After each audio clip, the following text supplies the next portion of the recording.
Iris, about today's lunchbox, what the heck is this? It's just leftovers from yesterday and the same stuff as this morning's breakfast. Why didn't you prepare anything for the lunchbox? I haven't seen such a poor lunchbox in a long time. You don't have to say it like that, you know? Managing the household budget is tough. We can't afford to be extravagant. Making a lunchbox doesn't cost that much, does it? Even frozen foods are tasty these days, so include some of those. They're about $1 each, right? Even small expenses add up. I'm somehow managing the food expenses, including your lunch. If it's not enough, use your own pocket money. Why should I have to supplement our food expenses with my pocket money? I hate to say this, but Alan, your take-home pay is $1,500, and we're living on that, you know? You do realize our budget is pretty tight, right? No, I don't get it. Aren't you just bad with money? I have married colleagues who eat better than this. Isn't it strange that I'm eating such a lunch even though we work for the same company?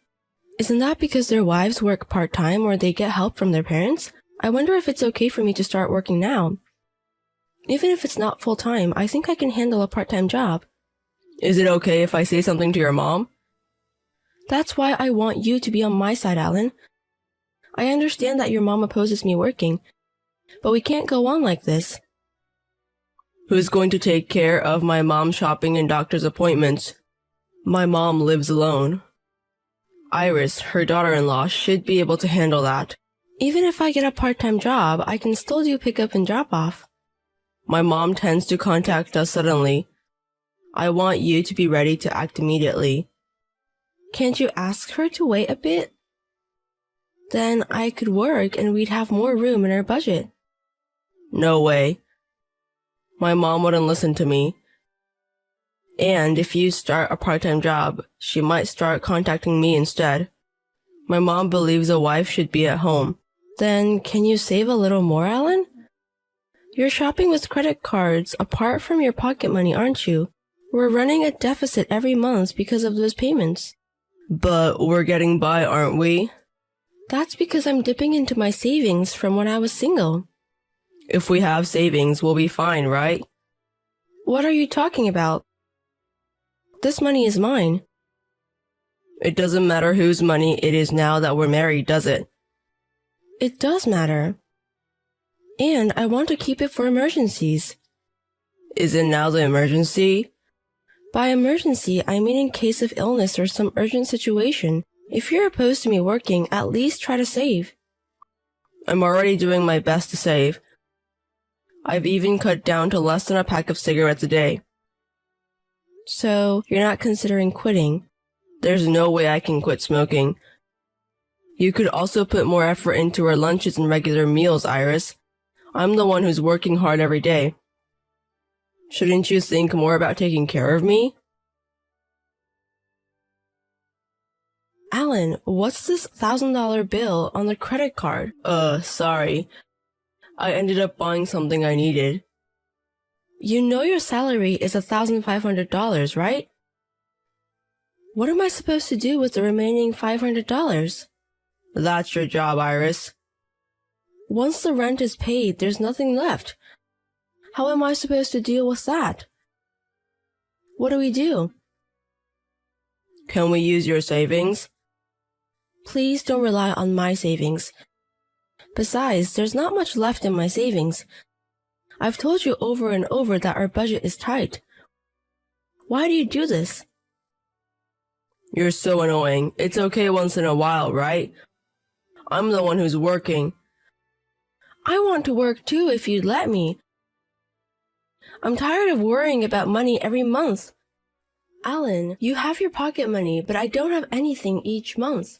I haven't bought a single thing for myself since we got married.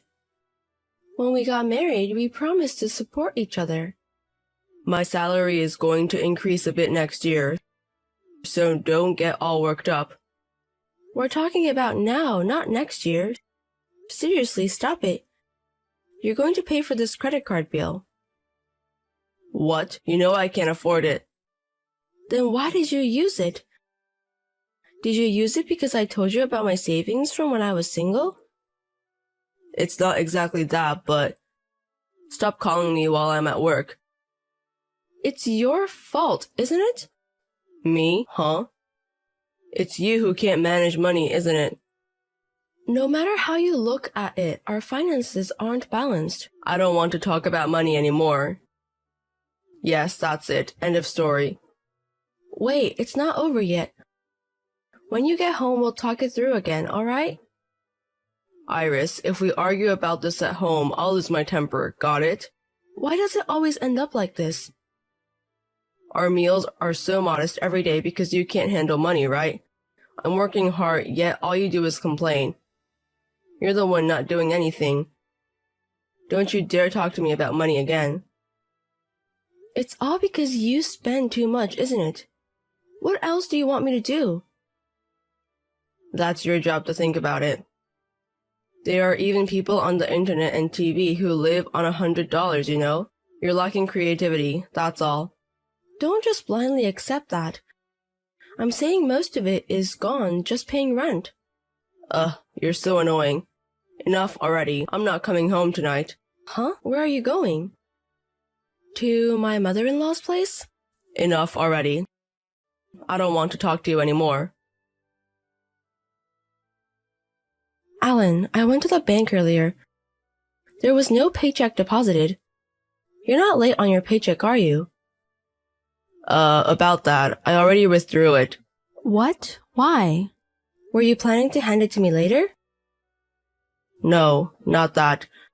I stopped putting money in for living expenses for a while. What? What do you mean? So, about our monthly living expenses, I'm not going to give you any for a while starting this month. Huh? What are you saying? How am I supposed to live without money? Can't you manage with your savings?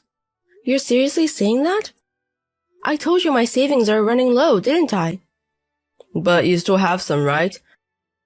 Even last time's credit card bill somehow worked out. You keep saving, save when you have money. I'll be in trouble with the paycheck. Are you doing this because we had a fight? You're cheeky for a parasite. You should be more grateful to me. You've been thinking of me as a parasite? That's right. You're jobless and just eating, right? Isn't the word parasite a perfect fit? I've been doing house chores and going to your mother-in-law's house. I think I'm doing quite a few things. It's not like I'm not doing anything. So, is that making any money? All you do is things that don't earn a dime, yet you act so high and mighty. I've never acted high and mighty, have I? You were lecturing me. You can't live without me. Don't ever tell me to save money again. It's crazy to corner me financially. It's your fault for not understanding my position. So, what are you going to do? Are you going to kneel and apologize when you get home? I've had enough. What do you mean by enough? I'm sorry. Oh, you're apologizing. Then promise me you'll never go against me again.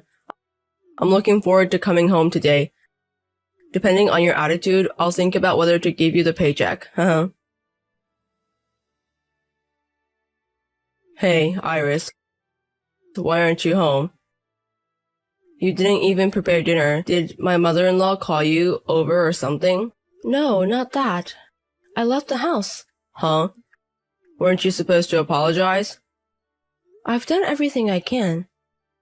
You ran away from home because you can't get living expenses from me. You should just apologize quickly instead of being stubborn. I'm the one earning money, so you're the one who'll suffer, I wonder how long this will last, How will the parasite live, I won't be in trouble, but you're going to have a rough time. You should be worried about yourself. What are you talking about? You're the one who'll be in trouble, right? Why am I having trouble? You can't survive without my paycheck, and you're homeless, right? Your parents are already dead. You don't even have a place to go back to. If that's the case, don't worry. I've already found a job and a place to live. What? I've been job hunting, so it was perfect. Job hunting? Hey, it's forbidden to work in this house. I know. I was planning to get a divorce, so I left. Divorce? Why? Are you serious? Why would I lie about something like this? You kept telling me to save money every month because we're running a deficit, but you don't cooperate at all. If you knew I had savings, you'd spend even more. To top it all off, you've been economically sanctioning me because I'm cheeky. Do you think I can live with someone like that? What are you saying? Iris, just come home for now. At a later date, I'll visit the house with a lawyer. Why is a lawyer coming? I just want to talk to you. I'm bringing a lawyer because I don't think we can have a decent conversation, just the two of us. When we get a divorce, there's also the matter of property division. Well, we don't have any joint property, so it'll be about appliances and the car. Don't rush things. I want to discuss the divorce first. What's there to discuss now? That is, it's about the future, so to speak. If Iris was that worried, I thought I would compromise a little. I don't need that, huh? I'm getting a divorce because I'm tired of living with you, alright? Finding a middle ground by discussing things with each other. It's not on that level anymore. But it's harsh to suddenly talk about divorce. Who's the harsh one? You only have a $1,500 income in each month, but you spend more than that, right? Even when I try to save, you just complain. All my efforts feel wasted. Other colleagues of ours are able to live decently. I don't want to be the only one living like I'm poor. That's why I've asked to be allowed to work, right? Yet, because my mother-in-law opposes it, you won't even let me get a part-time job. Honestly, you brought this on yourself. Understood. Then go ahead and get a part-time job. I said it's too late. Then what are we supposed to do about Mother? I'm working. I can't take care of her. I don't know. I'll resign as your wife. Marriage was really hard up until now. Every day, like clockwork, Mother would call bossing me around. Even on weekdays, she would call me at work asking where I should take her. Wouldn't it just go back to that lifestyle? After marriage, you dumped everything on me without doing a thing. Is it because you're reluctant to divorce because you don't want to be used by your mother again? No, I've never even thought about divorce. You probably thought I couldn't get a divorce because I don't have parents to go back to, right? That's why you could treat me so poorly, right? No, it's not like that. Didn't you just say that earlier? There's nowhere to go, right? Sorry. Even if you apologize, I won't forgive you anymore. But you apologized to me during the day, right? You said sorry, right? Didn't you feel at least a little bit guilty? I can't take care of you anymore. I'm sorry.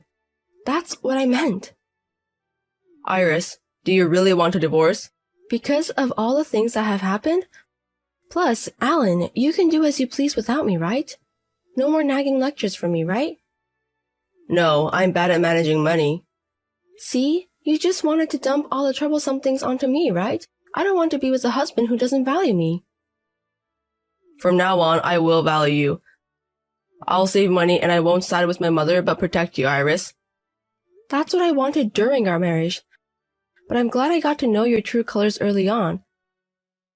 I had some good memories during our courtship and early marriage, so it was hard to decide on a divorce. But thanks to this, I've made up my mind. Iris, I'm sorry. I can't live alone. Please, come back. Please. What you're worried about is not having me around to do everything for you, right? No. I want Iris back because I love you, because I care about you. You love me. Just words of love are annoying. If you really felt that way, you would have shown it in your actions. And you wouldn't have pushed me to the brink economically. I'm sorry. Like I said, it's too late to apologize now. Oh, I haven't paid this month's rent yet. And I haven't deposited the money for the credit card payment. I only have $800 left from this month's salary. I don't know, you're the one who spent it. That's right. Why don't you try the ingenuity you always talk about?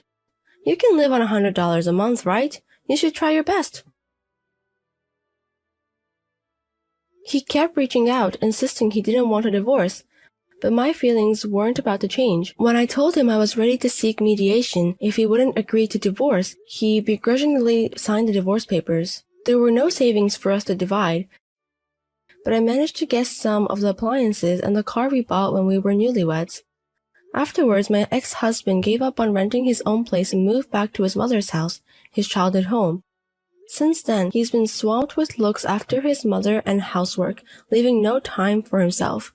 Leading a busy life, or so I hear. To be blunt, his mother is a toxic parent, a person who seems to consider her son, my ex-husband, as her own property. As a result, when he moved back home, his mother took all his earnings, and he returned to the poverty-stricken life he once led. Before we got married, I felt sorry for him and wanted to support him, but now his words and actions have left me with no such feelings. After that, I got a job with housing included, and I've been living a busy but fulfilling life. Since it's company housing, I can save more than if I lived alone, and the working environment is also good. It feels like I've suddenly arrived in heaven after a hellish marriage. Our marriage lasted less than 2 years, but life without the freedom to change, even a single favorite snack or drink, was really tough. For a while, I planned to spoil myself, indulge in some luxuries now and then, and heal myself with the money I earn. For now, I'm not interested in dating, but if I ever get the chance, I'd like to choose someone who can manage money well. Money isn't everything, but the way you use it can change your life. To that end, I want to learn more about financial literacy and start building a solid foundation for my life once again.